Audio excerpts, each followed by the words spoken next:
Are there other questions we should be asking about the president's executive order to delay payroll tax? Well, I think you started with one, and that is the repayment ultimately the employer's obligation, right? Is it really the employer's obligation if the employee doesn't have enough of a paycheck? Does the employer owe the money? There's no information in the IRS notice on what the employer is to do if the employee no longer works for the company. Wonder if they're working at a restaurant and they move on to another restaurant. They leave the employee. Then how does this employee pay back the money? Does the obligation follow the employee, or does it stay with the employer? And what happens if the business closes? It's a restaurant and they don't make it past into January or past January. They're permanently done. Yeah, but this is trust money. No, well, that's you want to call it trust fund money. I was going to say, I wonder if that's trust fund money. I didn't withhold it. The trust fund recovery penalty is when I withhold from my employee their That's fascinating.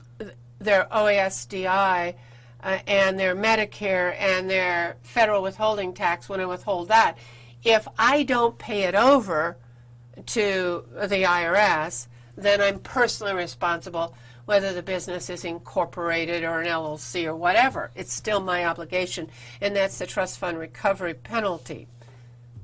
6672 could be that for the section. You are a sick lady. I know, I'm not sure of that one though. But I don't think this is trust fund recovery penalty because they didn't withhold it. But it could still be the business's obligation. It has to be.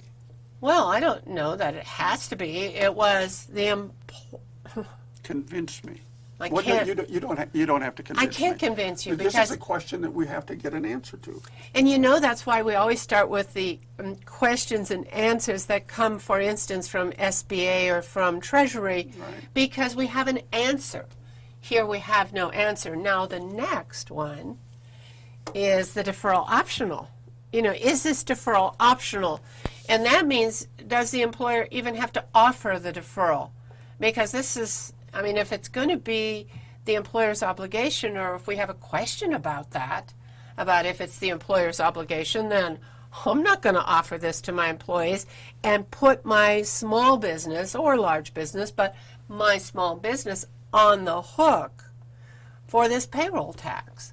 Or then will I have to give everybody a raise in January so they can be able to pay it back? Yeah, I've thought Now, about that. Treasury Secretary Mnuchin said in a Fox News interview, he said, we can't force people to participate, but I think many small businesses will do this and pass on the benefits to their employees.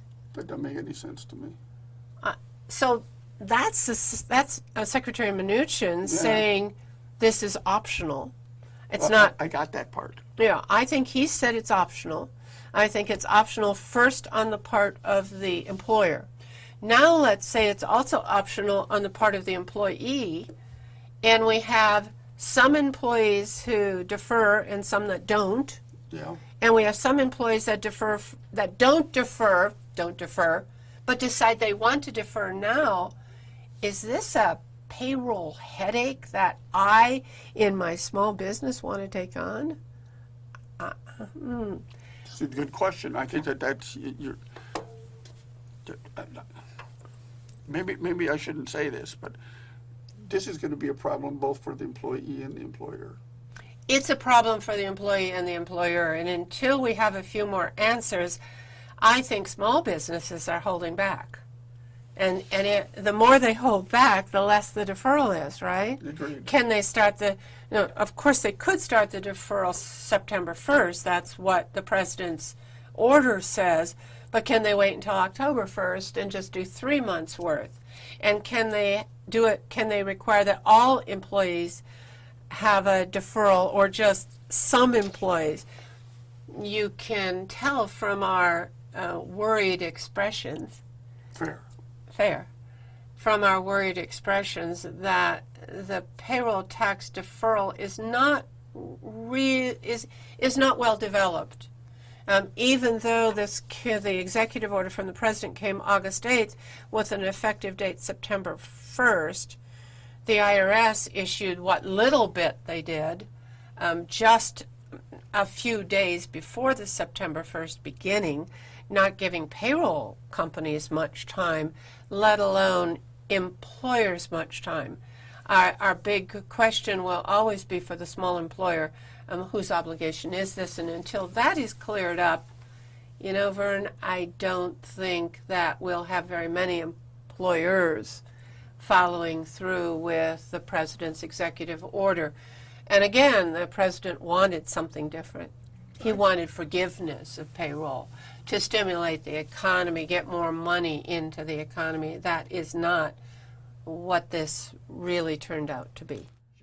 How is the payroll tax deferral reported to the IRS? And I think that this is kind of goes to a little bit to the heart of trepidation by the employer. Well, if I'm using a payroll service, this is the payroll service reprogramming everything they have. So I'm sure that Paychex and ADP and the other big payroll services also are facing programming issues, you know, IT issues on how they're going to report this to the government. But the government, IRS, did announce that they, that in fact posted a draft of a third quarter 941. So the quarterly report for the third quarter is changing. They're adding, the 941 will have a new line 31 on page 3, part 3. The amount on this line is also carried over to the 13B on page 1. 13B will be used to compute the amount of taxes that the employer is supposed to deposit, right? So that's the amount that's going to subtract from their the otherwise amount of deposits, payroll tax deposits.